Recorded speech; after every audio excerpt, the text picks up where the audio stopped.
Bam,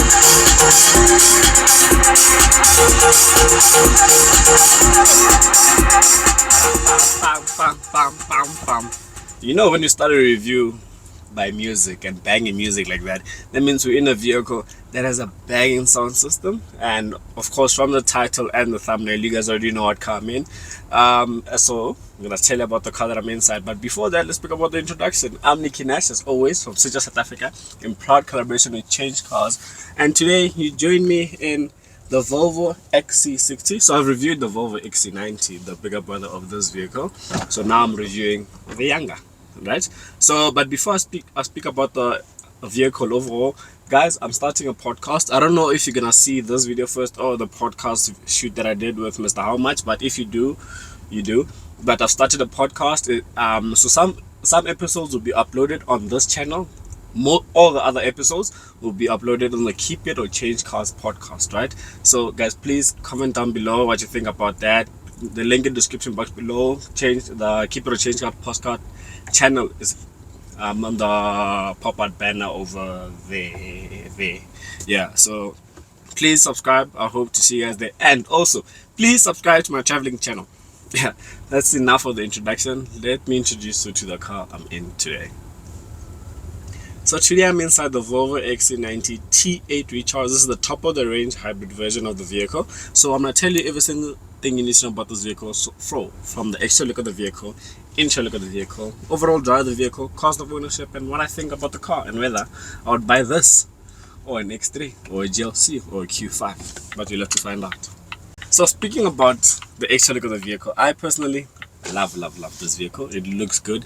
This specific one that I'm in again, so this design shape has been around for a good 5 years or so. They've just been changing it up here and there, obviously introducing new models, new model names, bringing facelift, different wheels. They've been just refreshing the vehicle over the past couple of years.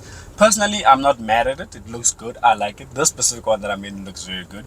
I'm a big fan of this vehicle. I said the exact same thing when I had the XC90, and I loved that vehicle. So those on actually look at the vehicle, looks quite good. The front of the vehicle, quite good, very aggressive as well. The wheels, this one is sitting on 21-inch alloy wheels. You can opt for 22 alloy wheels on this vehicle. I don't think it'll be necessary. These 21s come standard on the specific T8. But if you want bigger wheels, 22-inch wheels, you pay 20,000 rand more for that. But yeah, it's up to you. That's the buyer, what you do. Moving on to the rear of the vehicle, I actually really do like this car. Like, there's no bad angle for me in terms of the look of the vehicle from the front, the back, and the side. When you jump into the interior of the vehicle, I think that's where, and I said this in the XC90 video as well, that's where you come a bit disappointed, quotation marks, disappointed.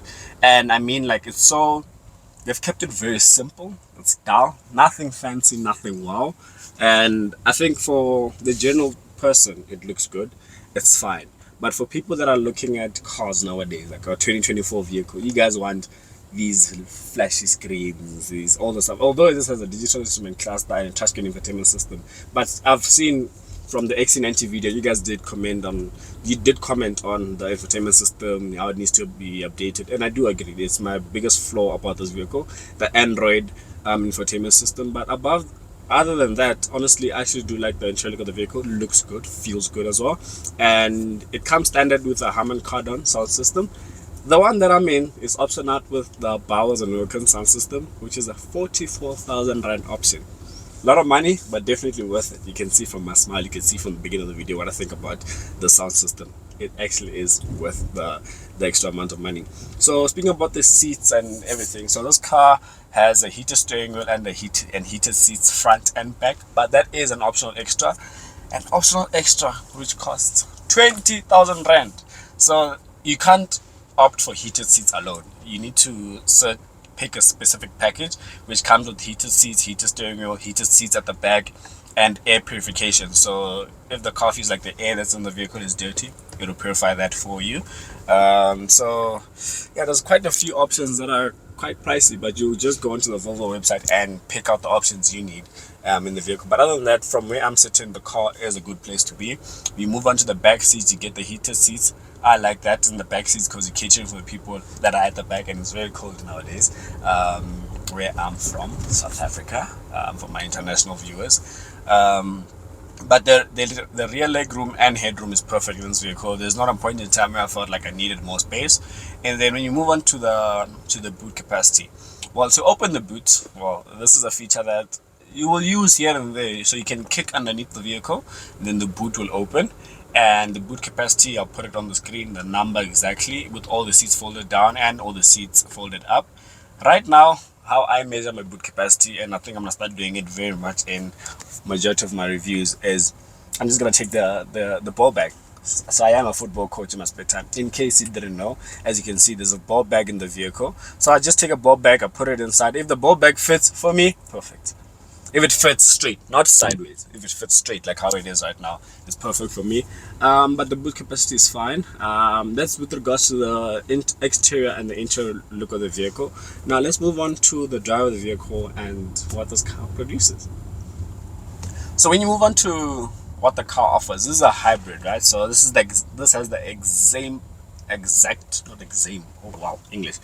exact same powertrain as what the XC-90 T8 Recharge has. So it has a 2-liter 4-cylinder petrol engine assisted by batteries, making this vehicle a hybrid vehicle. So a hybrid car, yes, a hybrid vehicle. So from the engine alone, it produces 233 kilowatts and 400 newton meters of torque. Top up with the battery, it produces an overall combined 340 kilowatts and 709 newton meters of torque, and that is a lot, my friend. That is a lot. And the car, foot down, it goes, and it doesn't sound like a 2-liter. That's another thing. And I think I said the same thing in the XC-90. Sounds good, and it goes. So this car is limited to 180 kilometers per hour. So the highest you can do in this vehicle is 180. I didn't find out. I kept it at 120. I don't do those crazy speeds. But apparently it caps out at 180. So speaking about that, right? And I think it's kind of a disadvantage, but not a disadvantage. Not a disadvantage in the terms of safety. Volvo is all about safety. Right, you guys know that Volvo is one of the safest vehicles, if not the safest vehicle brand out there. So that 180, they're keeping you safe, but the car has enough power to go past that 180, right? So the disadvantage, or I think the downfall of those vehicles in that regard is the people that, so I'm gonna use my friends for example, and people that have asked me about the car, when they say how much power does the car have, and you guys that are watching, you're thinking 340 kilowatts, that's a lot. That's close to X3M comp powers. That's more than X3M40, and I'll speak about that in a bit. X3M40 power, that's more than a GLC 43 power, but those vehicles easily do over 180.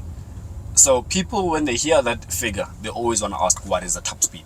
It's a question where I've said that, people are like, okay, so Nikki, what is the top speed of the vehicle? And I just say it's 180 because it is 180, you can't go past that. So from a safety perspective, I understand why Volvo did it, but from an enthusiast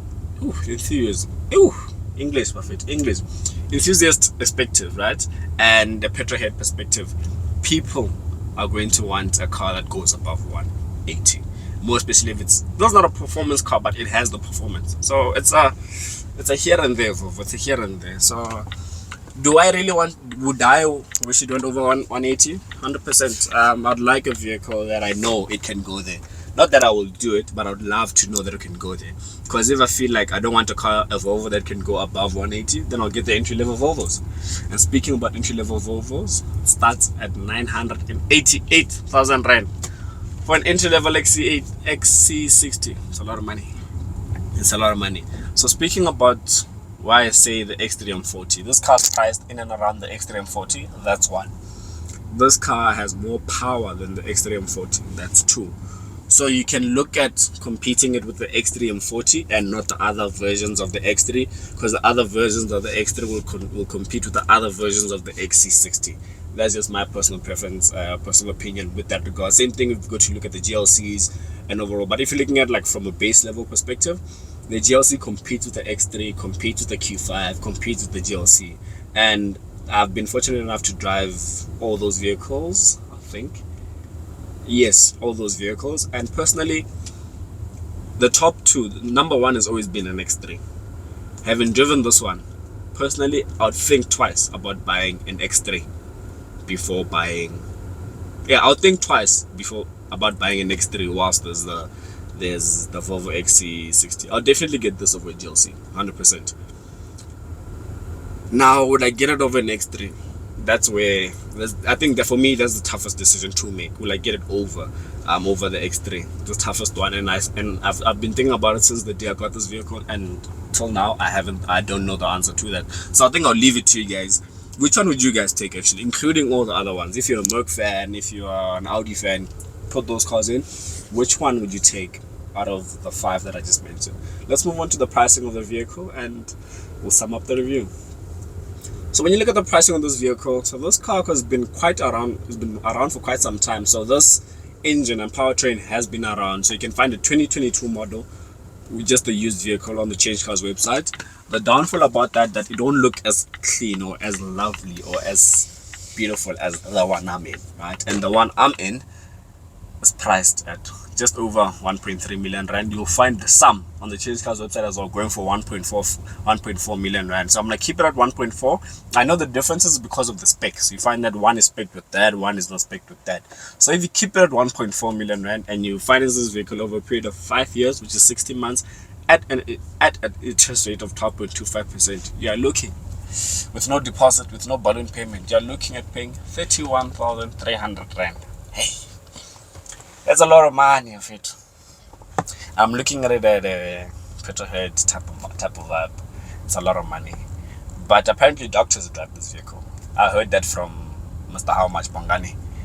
So Muzi, I'm gonna do the same thing that Bongani did on his channel. Guys, comment down below. Muzi, get a Volvo. Muzi, get a Volvo. Just comment something like that, along those lines. So if you are, I think it depends on the type of person you are, where you are in life, for you to even think about getting a Volvo. I personally right now wouldn't get a Volvo. Easily going the BMW route, X3 M40, this type of vibe, or X3 M Comp. That's me. But if I'm old, how old am I now? 20 years from now, I'll definitely consider this Volvo if I can afford it. And yeah, I think I've covered everything you need to know about this vehicle. If you'd like to know more about the car and I haven't covered, please do comment down below. I'll mention everything that I can and we'll take it for, oh, I just remembered now. You guys are most probably wondering how much range you get from the battery pack. You get 80 kilometers of range from the battery, so you can drive for 80 kilometers just on battery power alone. Yeah, I think I've covered everything. If I haven't, comment down below. I'll make sure to cover everything you need to know about this vehicle. And yeah, I hope to see you on the next review. It's going to be very busy for the next month because we had a bit of a dry spell before I posted the Cherry Tiggo 7 Pro. So at least now we are popping again and there's a lot more cars coming. So yeah, without further ado, I'll see you guys on the next review or next video. I may start trying so much today. I think you guys are making me shy. But yeah, I'm Nick Nash in power collaboration with Change Cars from South Africa. Signing out. I'll see you there.